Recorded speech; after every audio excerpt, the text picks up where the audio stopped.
You're listening to Changing Reality. Changing Reality, where we bend reality all across the world.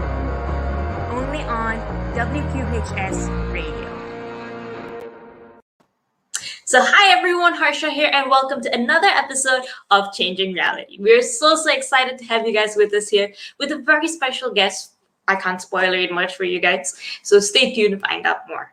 And for all of you, this is the first time you're tuning into Changing Reality. Welcome on, welcome all. If you don't know already, Changing Reality is a show that features phenomenal people from all walks of life who are in essence changing their own reality. And we'll be hanging out and interviewing with social change makers, business owners, inspiring individuals from musicians, top executives, artists, and anyone and everyone that you can think of to hear their inspiring stories of how they are changing the world around them through their own ways. And hopefully, by listening to these stories, we'll be able to figure out how we can apply the lessons that they learn to create the world that we want for ourselves, to create the careers we want, to create the change we want, and basically live lives that are meaningful to us. And I wanted to do this show simply because I feel like there are a lot of people out there who do phenomenal things and make waves in the lives of others, so that those around them. And I'm just super passionate about learning how people are changing the world in their own capacity, so that as we learn these lessons, we can spread it and create a global movement or global flow of experiences that will help you and I connect to each other as well. And just to show you how passionate I am about the power of stories and how amazed I am at the work or the impact that stories can have, I actually personally founded and run a youth movement called Ascendance in Malaysia, which is where I'm from, that collaborates with global organizations across the world, including ministries of education in Malaysia, NGOs, and other large institutions to provide an alternative education platform for any student out there who wants to change their own. Work with students from elementary to high school through various sessions, programs, experiential learning activities, projects, and much more to help them discover their passion, learn about the world around them and about themselves, and start their own careers while they are still in school. So to date, we've managed to work with over 15,000 students in 970 communities and have incubated countless number of student-run projects and social enterprises run by students aged 8 to 25 years old. And the border, or kind of like the essence of what makes this possible, are stories, are hearing the inspirational stories of people out there who are successful, but at the same time are still willing to share their experiences with us. And it's that has enabled us to grow so much. And it's even enabled us to recently complete a conference for over 50,000 students fully run by Gen Zs under the age of 25 that connected global participants and global speakers who are young change makers as well. And hopefully, if you guys enjoy the power of stories, if you guys enjoyed about it, do drop it in the show chat below. If you've got anything that you want to talk about, any topics that you want to know more about, let us know as well. And we'll see what we can do about that. So today's speaker is someone very, very interesting, as I mentioned before. So not only is he someone who spent some time at the Wharton School on campus here at the University of Pennsylvania, but our speaker is also someone who helps create, scale, and lead AI software companies at Foundry.ai. So Foundry.ai is a technology fund / studio that creates AI software companies in partnership with large enterprises. And our amazing speaker focuses on the areas of strategy, growth, business development, operation, client services, and much more. And he's worked in a multitude of capacities as a consultant, a client, a vendor, at both the startup stages and with Fortune 500 companies. And as someone who does all of these amazing things, I thought it would be an interesting story to hear of how exactly someone ends up in this industry. What are the experiences that make them able to work or scale companies at this amazing level? And hopefully, by hearing his story, all of you would be inspired to see how you can step into this industry as well. So without further ado, let's bring on our speaker for today, the Chief Operations Officer of one of the startups at Foundry.ai, Venu Amar. Hey, Harsha, how are you? I'm good. How are you? Thank you so much for joining us on the show. Of course, I'm happy to. Looking forward to it. Yep. So is it a good day so far? Have we interrupted you in the middle of bad weather or? No, so far so good. I'm actually out here in San Francisco at the moment, so little different scene than DC, but weather's nice. I'm looking forward to being out on the West Coast again.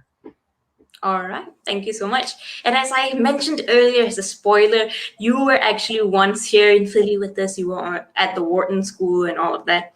And this show is done by WQHS Radio, which is Penn student-run organization. Mhm. And I feel sometimes as a student here, it's hard to imagine how our lives would be like any the wiser, or like as we like leave college, because here a lot of us are rather lost and not sure like what we're gonna do next in a way. So were you that kind of college student when you were here as well, or were you the kind of student who had it all figured out like coming into Wharton?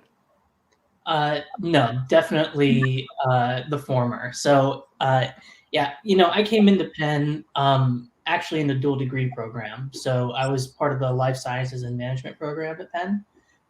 So, I'm from Tampa, Florida. Grew up there. Both my parents are doctors. Was always envisioning going into college, pre-med, becoming a doctor, and kind of going down that path. I figured this program was actually a good fit between, kind of the business side, the medicine side, as well as the business side of things.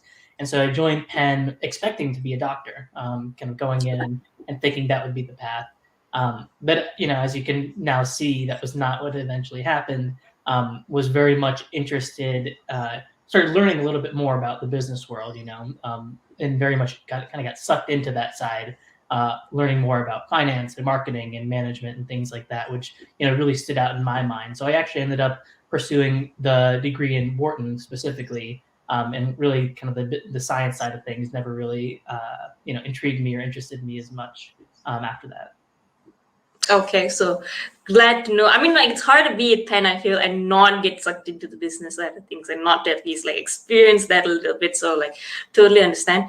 But like knowing, like coming in with one plan and kind of like leaving with another. What do you think like was that real turning point for you when you realized that, oh my gosh, like I have to do something different than like what I originally thought. I want to be in business. I want to do something a little bit different than what I thought I would like, in a sense. Yeah, it's a great question. And, it really comes down to, in my mind, at least for me, it was, taking all these different classes that you never really had exposure to in high school. I think in high school, curriculum's pretty universal across the board, across the world, in terms of like, math, science, English, history, things like that. But when you go to school and then you start learning things about, whether it's accounting or, management, brand marketing, just things like that are just not subjects that were taught in high school. And you start to see yourself naturally gravitating towards those, which is what happened with me. I ended up becoming a finance and marketing concentration at Wharton. And, I was always good at math. I was always interested in math, and applying it to the financial domain was particularly kind of interesting. And then not to mention, on the marketing side, just like learning about brands, businesses, how companies grow, it was just something you never really had exposure to previously. That now I did, and it was just I was naturally more interested in it. And obviously, Penn and college just gives you that opportunity to take advantage of that sort of those sorts of classes and curriculum and those lessons.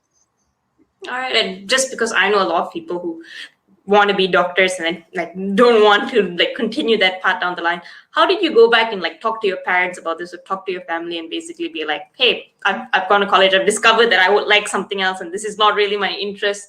Like, what was that conversation like? Were they the totally receptive kind, or were they the a little bit hesitant kind, in a sense? I think parents are always, hopeful that their children go down this kind of more stable and structured path, Yeah. right? Doctor, lawyer, engineer, kind of these tried and true career paths, that folks. It's just something that's less risk averse. For folks that are just kind of going down that sort of conventional. It's conventional wisdom at the end of the day.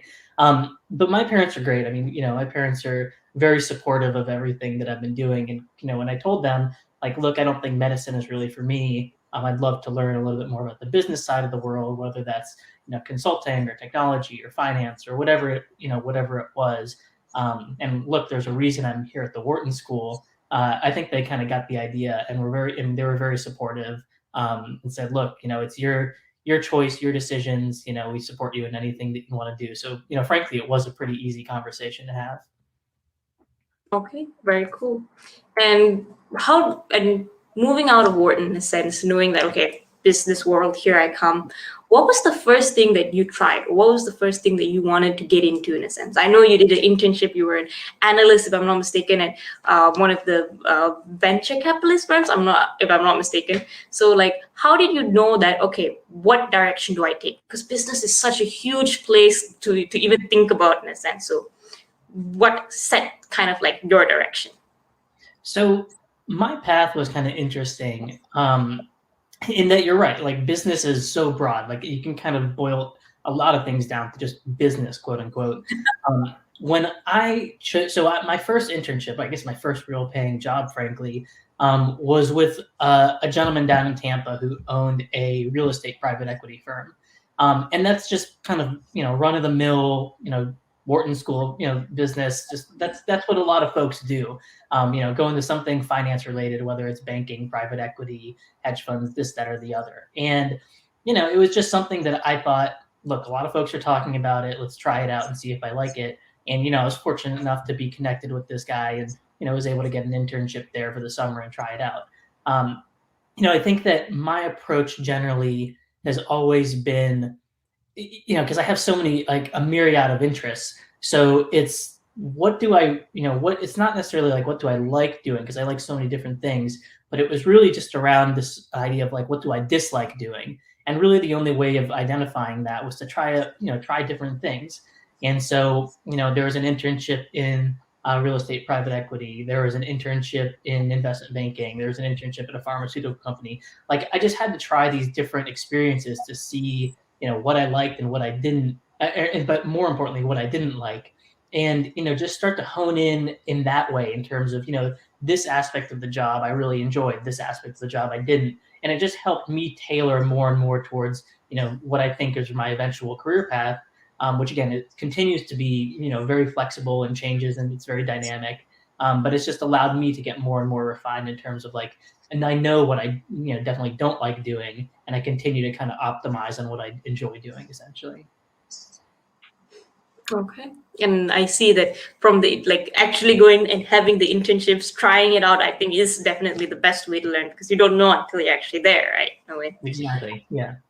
And you eventually started going into more of the consulting arena. So you started at, if I'm not mistaken, a business consultant at APT, and eventually you rose all the way up to becoming a principal there, which is amazing. So how did you, okay, figure out that this is where you were going to start? And once you were there, what do you think set you apart from like everyone else coming into this new role? Because you managed to grow really fast in a really short time. So what enabled you to do that? So to your first question, just in terms of kind of how did I go about making that decision to join APT, this was coming in, this was senior year. It was kind of going through the, the on-campus recruiting process at that time. And I just finished an internship in banking, and, I did receive an offer to join that company. But again, kind of that same sort of approach, which is, I enjoyed my internship, but I was just still curious about other sort of stuff. I wanted to see what else was out there. And, in Wharton, it's oftentimes, banking or consulting. And I know I never really had that consulting experience. And what, intrigued me about APT specifically was that it was, it had a very strong consulting component to it. There was a lot of, strategy consulting engagements, but at the end of the day, it was also a software firm. So it had this like very good technology background. So in my mind, it was kind of the best of both worlds, where you're working at, a very forward-thinking tech company, but also doing a lot of strategy consulting engagements and using the software to do so. And so it seemed like the best fit for me because it was two areas that I didn't really have that much exposure to, but I had interest in doing it. And really at the end of the day, what made me make that decision, going through the interview process and getting the offer, and trying to debate, should I stay in New York and do finance, or should I, move to San Francisco and try out this consulting tech thing, was location. I think a lot of folks go to New York after Penn, which is great. I mean, New York's a great city, and I've lived there for a few years after graduating. But for me, I really wanted to try something a little different, just kind of be the rebel, if you will.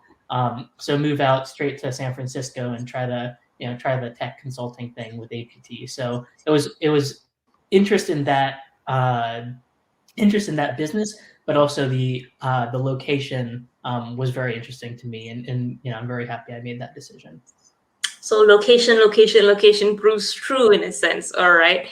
And like now you're in this, and I can imagine why this is like the place for like, now you're in AI, you were then thinking of this software company because this is like San Francisco is literally the heart of that whole industry. So it makes complete sense. But as someone like out of college, moving into a new job, and kind of like at the same time moving to a completely new city, how was that for you, like personally? Like, was it all that you expected right off the bat, or did it take time to kind of like adapt into a completely new arena? No, definitely the latter. I mean, just living in San Francisco is a total different change than Philadelphia or New York or Tampa, places I've lived in before. Just in the sense that it is a very tech forward city. And it's one that is just very unique in and of itself. I mean, it's a peninsula. It's got different weather. It's got a whole different scene and culture than the East Coast, where I'm essentially from. So that was different and unexpected in some senses. The other piece of it too is just there's just so much you don't know when you're in school that you can really only learn through actual work experience. And internships are really great to do that, as we were saying. But when you're in a full-time job, there's no more. You don't have an end date necessarily, in the sense that your internship's 10 weeks long or 12 weeks long. You go back to school, you make a decision. Here, it's really kind of like the world is your oyster. There's no more summer break. There's no more Christmas break necessarily. And so you start to get involved in your full-time role, and it's just going to be a lot of different things that you might not have expected, whether it's kind of like hard skills, and an APT for me, that was something like learning SQL, which I just was not expecting to do. But of course, it was a very valuable thing to learn. Or just soft skills, really just like being a professional, whether that's working with teams, and that's peers, but as well as managers and their managers and things like that. It's just not a lot of exposure you get to, because here, when you're in your first full-time job, the stakes are a little higher. You're working with clients. You're actually selling $1 million plus deals and things like that, and are driving big revenue impacts for clients, and ideally adding a lot of value in doing so. So you really just there's a lot of different pieces that the stakes are higher. There's just it's like the soft touches, if you will. Again, working with people, picking up skills, working with clients. Like, it's just something that it's hard to do when you're in college, and it's stuff that you never really think of, because you can really only do it once you're in your full-time role. And for you, what was the most unexpected thing that you learned? Like that you went there, it could be like a hard skill which you could learn something and sit in a course, or it could have been like something that you picked up as a soft skill. But what was the most like unexpected that you didn't think that was even a factor at all, in a sense? I think I think with a lot of folks at a Penn, you'll go into something. A lot of folks choose to go into something client related, where you're it's professional services, so you're working with clients. So think of consulting, think of banking, think of a lot of software as a service type work. And that client relationship and interpersonal skills with clients was something that I just frankly never really thought of in college. It was very much like a hard skill, like, can I learn how to do a DCF model correctly, or can I put together this PowerPoint and present this analysis? But there's a lot of like hard skills when it comes to doing work for clients, but there's a lot of soft skills. And I think a lot of times what gets overshadowed, or rather what gets forgotten in this process, is that at the end of the day, you're working with people, and people have their own sets of needs, wants, desires, questions, things like that. And so focusing in on the soft skills, and learning more about your clients, what makes them tick, what where are they looking for? Are they trying to get promoted? Are they just doing this because their boss said to do it? Whatever it might be, and trying to get through that process as a way to kind of become a better consultant, or become a better banker, become a better professional, whatever it is. That was something that, again, it was really valuable for me to learn at APT, because it's something I still carry with me, here at my time at Foundry, as well as other places I've been, because that is something unique, and it's something that was just unexpected to me. I wasn't really thinking about that soft skill, specifically client relations, when I was in college, as a way to really kind of make things, drive deals and drive revenue, add value, and work with different sorts of companies. No, I clearly see where you're coming from, because I feel like many times we're focused on like what do I need to know to excel, like as you mentioned, the hard skills, the things that like we can learn in the classroom.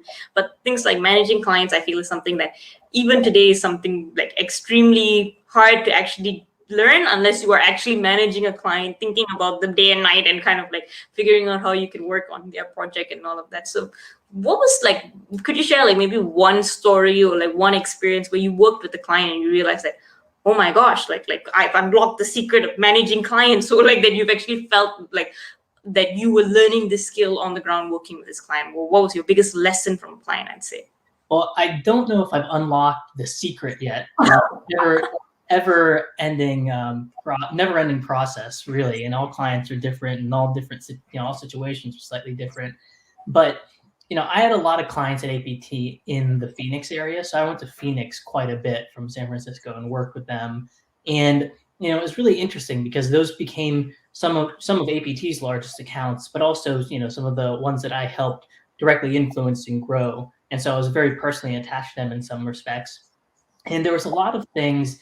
We were there for multiple days on end, doing software trainings, readouts with executives, just going through all sorts of different analysis. But the best thing, what I always recommend doing, and what I always try to do with clients, after a long workday, is just catch up socially. Whether that's a drink at happy hour, a dinner, just having a coffee chat in the middle of the day, just learning more about again what's on their minds. Do they have vacations? How are their kids doing? What are they thinking about? Their company, their role, their position. Are they looking to leave? Are they looking to transfer? Are they looking to get promoted? Whatever it might be. And all of that stuff usually comes out in pretty informal conversations.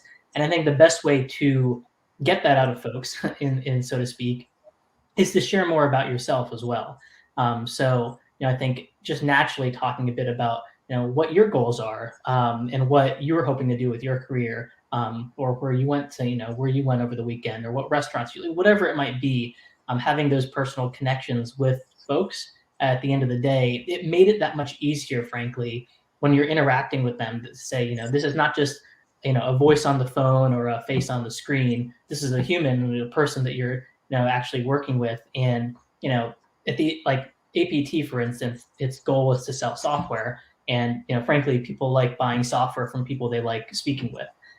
So it could be the best software in the world, but if the folks didn't really like working with you, or it just felt very robotic, or impersonal, excuse me. I don't think it would be as successful as what we were able to achieve just by having a more genuine approach, and kind of talking with folks and just getting them on the same speed and same wavelength, and making it clear that we're here to help, but we're also here to just learn more about you, and honestly just be very genuine in that conversation. So kind of like giving first in that whole genuine vulnerability, sharing like about yourself, and then that kind of like gets them to open up and builds that connection. All right, I think it's a pretty good cheat code that you've given us, especially for this really hard thing to do, which is then like building relationships. So thank you. And like again, in your role like with APT, I think APT was eventually acquired, and which just shows the success of the company in a sense. And as someone who I mentioned, like group like decently, like amazingly, I'd say, like in that company, what do you think was the thing different about you that enabled you to grow, that enabled you to be so effective at your role?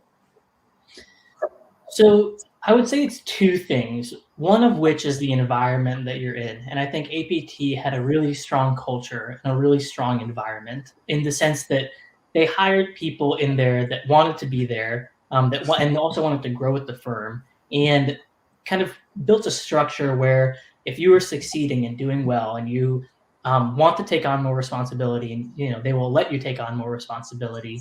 And it's really an environment that they want people to grow and become a business consultant, to a manager, to a principal, to a VP, et cetera, throughout the hierarchy.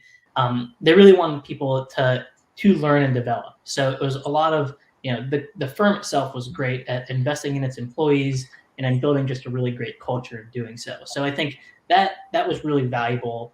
That's kind of the basis. I mean, I think that's a very important piece of it that's unrelated to me specifically. It's just good words for the firm. But to this piece on my end, frankly, it just comes down to I personally think it just comes down to hard work. It is, and I think a lot of folks at Penn and other listeners and things like that are definitely hard workers, type A personalities, if you will. And I think it's just really continuing to do that and just being eager to learn. I think the way I like to look at it was a lot of times, at least, maybe not every day, but most days, I was the first person in the office and the last person to leave.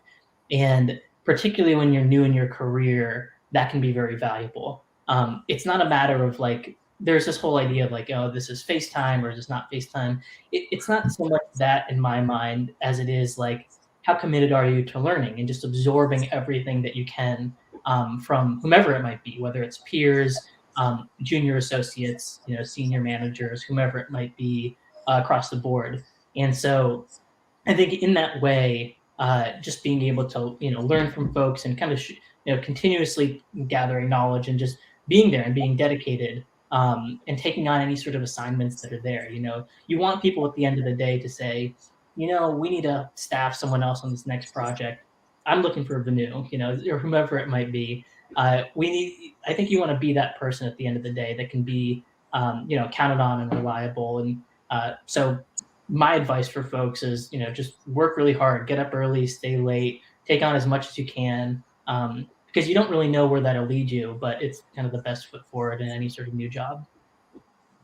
Okay. Very, very good advice. And again, did amazingly well.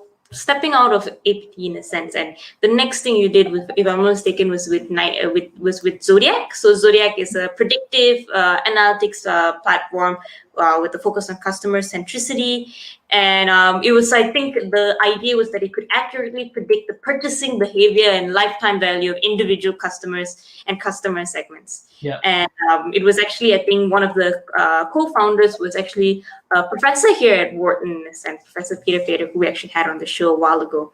So how did you even find out about Zodiac, and how did you become part of the team? Was it something that was just happened by chance, or was there a long-term strategy that you had in place, in a sense, to become part of the team? What was actually happening?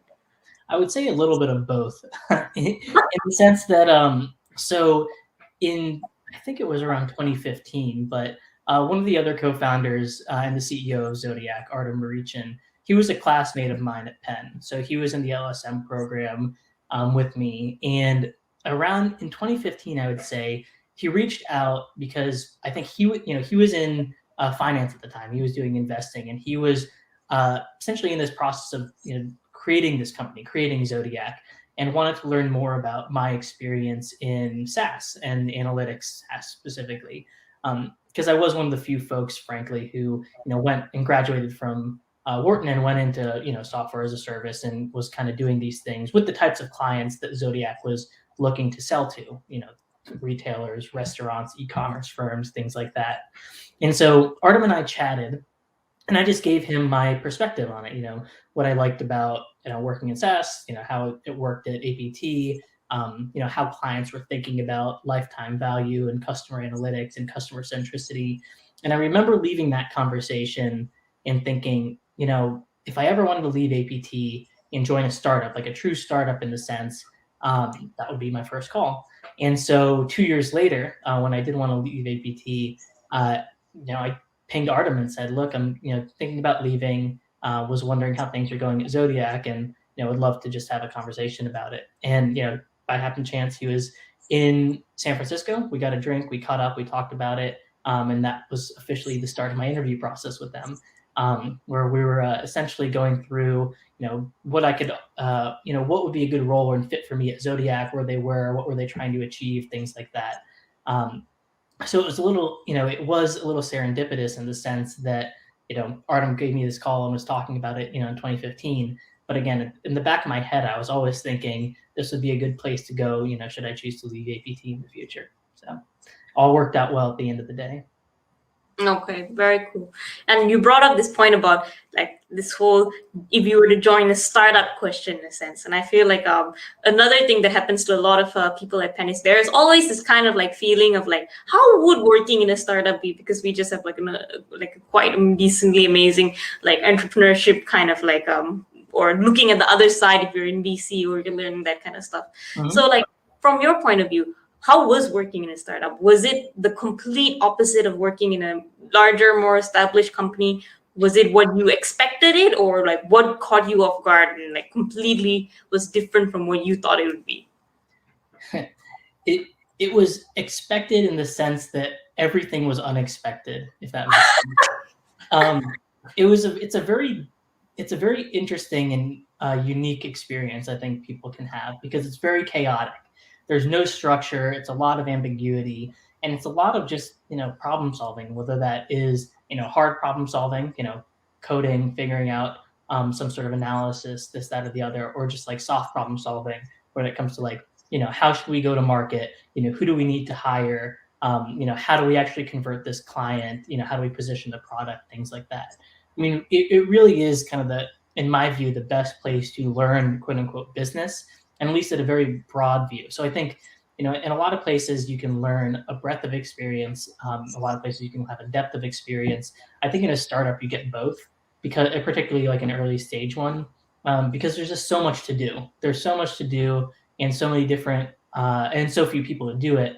And frankly, you just learn and absorb a lot from everybody around you. So, at Zodiac, for instance, I learned a ton from Artem and Pete and Dan, one of the other co-founders at Zodiac, as well as with the engineering team and the data science team and the marketing team, the different folks that we worked with.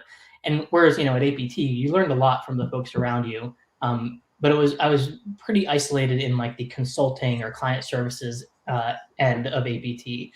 So there wasn't as much sort of exposure, if you will, or natural exposure rather, to like, marketing, engineering, data science, data analysis, things like that. So, in that startup realm, you're just exposed to so much. It can be very chaotic. If every day is a little different, or every day is very different rather. But you just learn a lot. You really, you kind of have to, because it is sink or swim in kind of the purest sense. If you don't absorb it and kind of start to execute on it, then you start to go awry pretty quickly.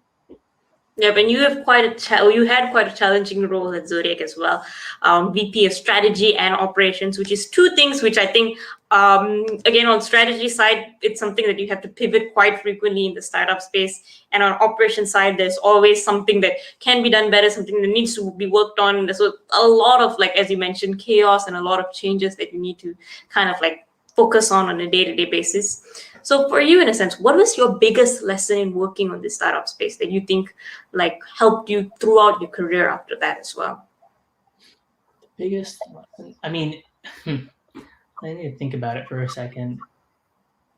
Well, so there's kind of two things. One is that it relates back to the first one, it relates back to what I just said, which is just remain flexible. Your ideas are not always going to be right, and you have to be flexible and iterate as needed.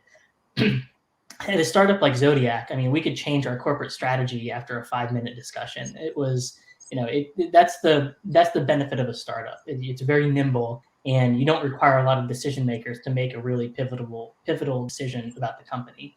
And that's, kind of one thing that I've wanted to always encourage folks to do is, you can kind of have like analysis paralysis and go into something with an idea and just spend a lot of time before making the decision. But, just stay flexible and also just make the decision. Don't be indecisive. You could either be right or you could be wrong, but indecision is kind of the root of all evils in some senses. So that would be one thing I would say was really good. Be decisive and remain flexible with those decisions. The second thing that was really interesting is that you just start to learn how to manage people better.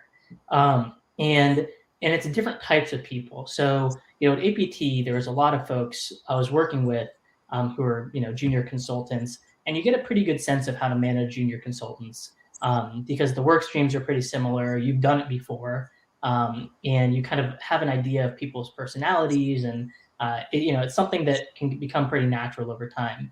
What I didn't know before joining Zodiac, for instance, was, well, how do you manage data scientists or software engineers or salespeople or marketing people or things like that, where really the functional areas are very different from client services or strategy consulting or anything like that I was used to. So just learning the nuances on how does an engineer think versus how does the data scientist think, and not trying to put people in boxes or label people, because everyone is a little different, but there are commonalities and similarities amongst functional groups, and that's helped me here at Foundry and at Actify specifically, just in the sense of you get an idea of engineers think very differently, for instance, than someone on the client services side. And just being able to understand how those interactions and say, there is a reason why, one person's thinking this way, one person's thinking another. Because at the end of the day, you need to have a cohesive team that's really excited about what they're doing. And, folks respond to different sorts of incentives. Engineers might be a little different, consultants might be a little different, salespeople, marketing people. So that was another thing, just kind of through that Zodiac experience, that's really helped me as I start thinking about all the different types of folks that I've been working with and managing that are not within the same functional area, so to speak. Okay, and I think that's a very, very good point, because I'm a big subscriber to the fact that, or I wouldn't say I'm a big subscriber. One of the things that I've seen personally is, based on even the current project that I have and the role that I have, my thinking changes. So I look at different points of views based on like whatever it is that I'm focusing on. And when I work in the team, I see that everyone comes from kind of like the point of view of the aspect of the work that they do. It kind of like seeing how to piece all of that's what makes a project successful. It's just that sometimes if you don't see it from someone else's point of view or the role that they're in, then it kind of like creates that friction. And I would say that managing that, you guys would have been extremely successful. Like Zodiac was an extremely amazing startup that was even acquired by Nike, which is, I think, the highest compliment that you can like receive for a startup being acquired by such a big company in a sense. And you went on as the kind of like hitting this integration between Zodiac and Nike, and you had that role for a while. How was that experience now come like being on the complete flip side of things? Like now, like earlier you're in the startup space, 5-minute conversations can change major things, and then now you're in Nike, which is this huge organization, which, correct me if I'm wrong, but I'm sure they would require a lot more discussion before implementing such changes and all of that. So like, how was that kind of like pivot in your own mindset that you had to go through in a way? Yeah, it was, it is a very big difference. And it was interesting because, I think that large companies like Nike, for instance, there is inherently a bureaucracy within them. And it does take, it's not a 5-minute conversation to change corporate strategy. It's, months, if not years, to do so. And a lot of different stakeholders and a lot of different players, particularly at Nike, which is a very matrix organization. So there's like very, dotted line reporting, straight line reporting. It can get very confusing in terms of like who's actually responsible for what. So for me personally, it was just something to something that you had to like set your expectations essentially. Whereas, I talked with, my team at the Zodiac team that went on to Nike, and we just had to set our expectations. This is something that's not, if we have to get approval of the privacy team, the security team, the legal team, X, Y, and Z, the other teams to actually do something, it's going to take some time. It's not something we can implement in, a day like we used to. And so resetting our expectations was something important. But I also think the other thing is resetting your expectations, but knowing there's a reason for all this so-called red tape, let's call it. I think that a lot of folks can get bogged down in the corporate bureaucracy and just kind of say, just get flustered. This is nonsense. This is taking too long, whatever it might be. And I think that's true of a lot of organizations for sure. At least at Nike, there was a reason for a lot of the red tape and bureaucracy, because decisions are very important. One really good thing about a big company, so to speak, is you can spend a lot of time on an analysis or a decision and go through all the right sorts of processes. And, again, it's something that a smaller company would have taken 5 minutes. Here it's taking 5 months. but you make that change and boom, you've unlocked $200 million in revenue opportunity or whatever it might be. So the decisions, shifting that ship, so to speak, it's a big ship. And, even a shift of 2 degrees to the left is going to be a big change for that company. And could also just, really, can mean really good things, or if the decision's wrong, some potentially bad ones. So you want to be pretty covered on all different bases and kind of go through the right process there. So resetting expectations and just knowing that is there for a reason, frankly, is just something that's good to go into any sort of larger company with, I would say. Okay, and I think I can see that whole difference in a way from 5 minutes to 5 months must not have been easy. But I think like the fact that you had to completely kind of just look at it from a different point of view would have been like something that I think we can all learn from, and not just companies, but in everything that we do, in a sense. That whole resetting your expectation thing, I think, is very important. And going from a startup where you work with many different clients, you meet many different people on I think project basis, or just having that kind of like difference of opinions and difference of solutions that you need to provide, to now being integrated into one company where there's one team that you'd have to meet on a day-to-day basis. There's one client in essence, in a way, that you work with. How was that different in a way from your role, from your point of view? Was it something you preferred to just deal with like one client for many months instead of just having like many to think about? Or was it something that came with its own challenges and its own kind of like different ideas that you had to implement in a way? Yeah, it's a good question. So I would say that there was one client at the end of the day, and that client was Nike. But there were so many different stakeholders. There was the marketing team, the Nike Direct team, the e-commerce team, the privacy team, the legal team, the engineering team, the security team. Like there were so many different stakeholders within Nike, just given that it's such a large company. And so in one sense, it wasn't that different, because you're working with a lot of different stakeholders and having to kind of go through the same processes to get stuff done, get an idea sold to them, in a sense, because now you're not selling necessarily the software for revenue, but you are selling your idea and your strategy and trying to implement it and deploy it in kind of the way that the integration was planned for, and just making sure that folks are prioritizing that and everyone's on the same page, and it's kind of working its way as expected. That's one piece of it. So that wasn't too different. What was different, and what I think was, there's pros and cons to it, but what was different was the idea that now that we were part of Nike, now that our software and our technology was within a larger ecosystem, and only within that larger ecosystem, that we're able to really get deep with it. There was not the urgency, for instance, as you get to startup, to sell more deals, raise more capital, do all this sort of stuff that can be that's very necessary, but can also be very distracting from like a pure product development standpoint. At Nike, we kind of had all the time and all the resources we need to build out the product and have our vision and build out our vision any way we wanted. So, one part of my job there was to really lay the groundwork for that. And that involved a lot of like, short, medium, and long-term planning, headcount planning. Who do we need to hire? How many data scientists? How many front-end engineers? How many back-end engineers? How many machine learning engineers? And kind of have be able to just really double down on our product vision, which is very exciting. It's just something you can think of like from a startup perspective. You have your product vision, you go out and you sell it to 10, 20 companies, and it takes time to like eventually evolve it, just because there's a lot of selling that needs to do, and there's a lot of other things that need to do. But here, when you're within one specific organization, you can really focus in, kind of accelerate your roadmap, so to speak, because you have a lot of resources, you have the buy-in, you have a captive audience, and you're just able to do that. So I think that was really good in one sense, in that you're able to really double down on it.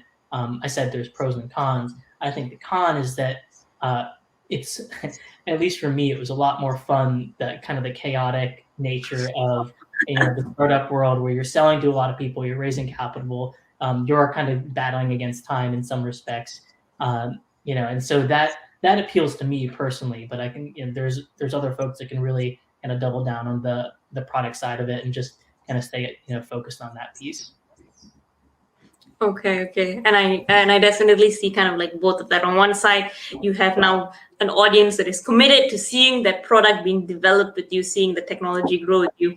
But then on the other side, you kind of like have that chaos of like trying new things on the dot, and kind of like every client is different in a sense. So I think in the end it worked out for you. The integration was successful, it was amazing, and then today now you're back to a slightly more chaotic role, I'd say, seeing startups grow and developing them and scaling them as well. How did you end up at Foundry.ai? Like, was this again something in that grand plan that you had, or was it again something that had a touch of serendipity to it? Definitely more a touch of serendipity. So I left Nike. I took some time off just because it was a very busy time. So I I needed can. some time off. And then one of the founders of APT from way back when, he reached out and was saying, look, he started a new venture studio. They just raised about $100 million in capital, and they were looking for folks that were interested in joining, and just kind of, that were folks that were kind of entrepreneurs at heart, were eager to start their own sort of ideas, start their own companies, and lead them at the end of the day. And for me, what's always attracted me to any sort of role is responsibility, increasing ownership and increasing responsibility. And the idea of talking with this is Jim Manzi, who founded APT, and we were talking, and he kind of talked about his approach to artificial intelligence, and what we coin as practical AI, or practical artificial intelligence. And he was saying, they really have this kind of approach that is about creating business value through the application of AI, and it's usually these, frankly, these unsexy parts of AI, where it's a lot of automation, machine learning on decisions that get made tens of thousands, if not millions of times a day at firms, as opposed to these more grandiose visions of like self-driving cars, or things like that. Building robots and all of that. So Exactly. So Jim and I talked for a while, and it just seemed like a good fit because they were looking for somebody to come in and essentially work with a launch partner at Foundry to create a new company, to essentially create a new technology and then formulate a company around it. And I figured it's a place that sounded very interesting. I liked working with, I've worked with Jim in the past at APT. I know him personally, so it was an easy decision to make because he was a smart guy, successful guy. I respected him, and it just seemed like a good opportunity to do it. And it was just something that I had to jump at. So joined Foundry a little over 2 years ago, and have kind of made that leap and kind of got back to the startup world, where frankly it's just, to me personally, it's a lot more exciting and interesting because again, that day-to-day chaos it seems like it's something I just can't live without. okay, and you started in this role, if I'm not mistaken, around the time just before the pandemic, in a way. So it makes, I think, a chaotic role of being a startup founder even more chaotic, just because that's what the pandemic did for all of us, in a way. So how is kind of like navigating the pandemic, which we're now hopefully much more better. We're all stepping out of it in a sense. But at that point of time, when it was just beginning and there was a lot of uncertainty, how is it from your point of view, someone who's really on the ground with the startup in a way? Well, yeah, if you remember, I was just saying you have to be flexible and you have to be decisive. And that's exactly what we needed. That's exactly what we did. So interestingly enough, when I joined Foundry, I worked in a number of different sort of projects and companies. And I started running one of the companies called Supplier. And Supplier was focused, it was it's a procurement optimization company. And our core client base was hospitality firms and restaurants. And at the start of the pandemic, those were two of the biggest hit industries. And we had two big deals going with one hospitality firm and one restaurant that essentially just went quiet. We are not focused on this right now. We have to get through labor staffing, labor shortage, staffing, restaurant closures, things like that. So, and we continued to try to sell Supplier during that time. It was not getting a lot of market traction. I mean, the pandemic early on, particularly, it was so chaotic. Nobody really knew what was happening. One industry that was pretty successful though during this pandemic times were cable and telecom operators. Everybody's working from home. Everybody needs high-speed internet. these folks are growing quite a bit, and they had a lot of capital from private investors as well as the government in the form of subsidies and things like that. And there was another entity that was being formed at Foundry called Actify that was selling to cable and telecom operators, at least primarily at that time. And so, in that vein of remaining flexible and being decisive, we decided to just put a pause on Supplier for the time being. Pivot to Actify where we were getting more traction. So I took over that company and have been leading that since. And so continuing to kind of lead, grow, and scale everything on that end as it relates to development, strategy, sales, marketing, client services, etc. Because that's we're essentially doubling down on our strengths, and so far it's been going great. We've been signing a lot of pilots, signing a lot of rollouts, growing the company quite a bit from when we first started it. Okay. And again, I've got, I know earlier I asked about what was your biggest lesson in a sense, being in that startup space, being someone new in a sense. But now kind of on the other side of it, you've got a lot more experience in a sense in this whole startup, AI, tech industries, which are all very hard industries to master in a way.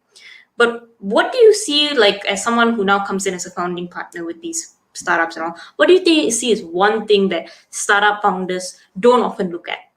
That they don't expect in a sense? Well, I think so. It's interesting. I mean, I guess it just comes down to, a startup. Let's just put it this way: you don't have to build the next Facebook to be a successful startup entrepreneur. There are many, many businesses, small, medium, large, and that are and super large, and like a Facebook, where folks are successful in all the different things that they do and actually make a really material impact in their lives and their communities' lives and things like that.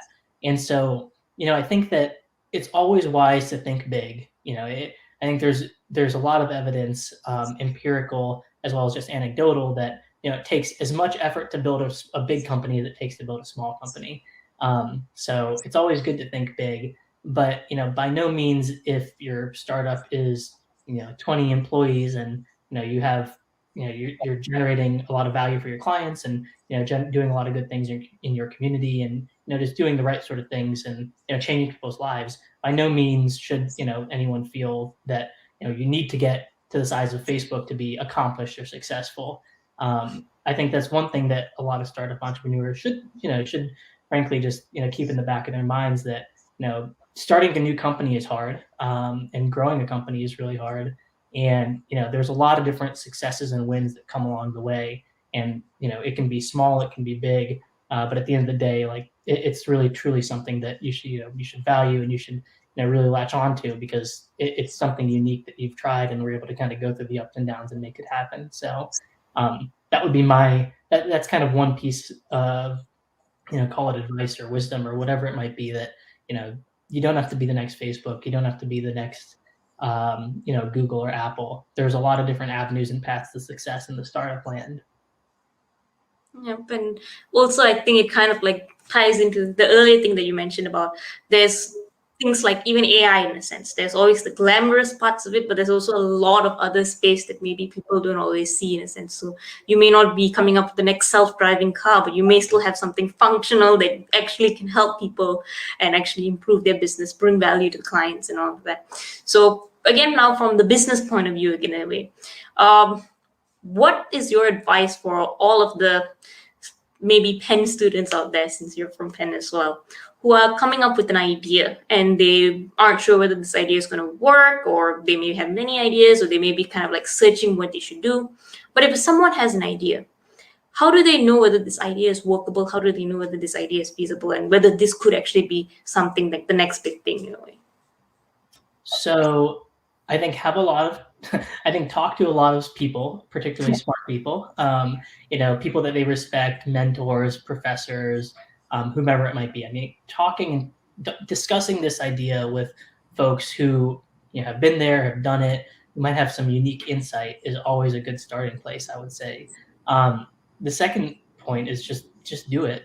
It's I guess take a word from Nike's motto. It does not take a lot. It takes effort, but it's much less effort than it used to be to start a company, whether it's creating a website, if it's a software firm, using a cloud services provider like Google or Amazon to get this going. Just invest some time up front and see if it's getting traction.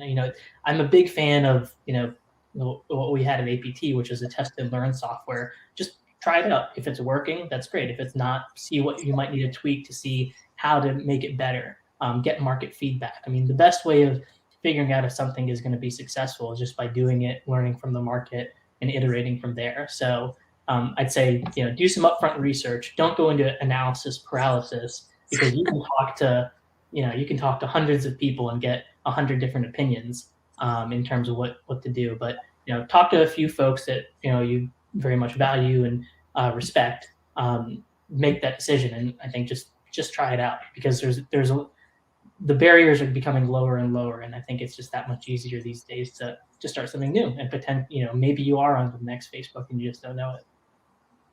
Okay, and I think that's very good advice for all of this listening to your session here today. And thank you so much. I'd say you have been an absolute joy to talk to, and your story of the different things that you've done connect so much with the touch of serendipity that I think it gives us all a lot of hope that if we work hard, if we kind of focus on the things that we're doing, we will kind of grow in the career that we want. So final question. I'm so sorry. But rewinding, if you could go back in time and to you who was studying, I think, was it life science management back then in Penn in a way, and who may have just been newly introduced to the business world in a way, what would you say to you back then? Or someone in that position who doesn't even know what field industry is. Now with all of the years of experience, knowing that you are good at this, that this is the field for you. But for someone who may not be convinced yet, what would you say to them? I would say get involved in as many different activities or organizations as possible to meet as many people as possible. As I've seen through my career, even in this short time, I would say a lot of it was, by happenstance and just serendipitous, as we've been saying. And, the more folks you talk to, the more organizations you're a part of, the more different activities you're doing, you just meet a lot of folks from different walks of life, and you never know how it's going to, end up at the end of the day. So, my advice would just be, get involved, start doing things that interest you, start doing things that might interest you that you're not currently doing. It's always beneficial, I think, to kind of grow your network and come at it, I really don't like the word networking, because I think that implies some sort of disingenuous aspect to it, but really come at it with a kind of a approach to just learning more. Just be curious, and really expand your social network in the sense through that way. All right. Well, thank you so much. And this has been an amazing session. And I really do hope that our audience has been enjoying this and taking notes and taking the lessons that they can as well, as much as I have been in this short hour with you. So thank you once again. Hopefully you enjoyed our chat today and enjoyed speaking back to us at the Penn community too. Yeah, it was great, Harsha. Really appreciate it. Thanks for having me. All right. And with that, I think we shall draw our interview today to a close. So for all of you watching, this has been Changing Reality on WQHS Radio. Thank you guys for joining us, and see you guys again next Thursday at 10 p.m. ET. Bye. You're listening to Changing Reality. Changing Reality, where we bend reality all across the world. Only on WQHS Radio.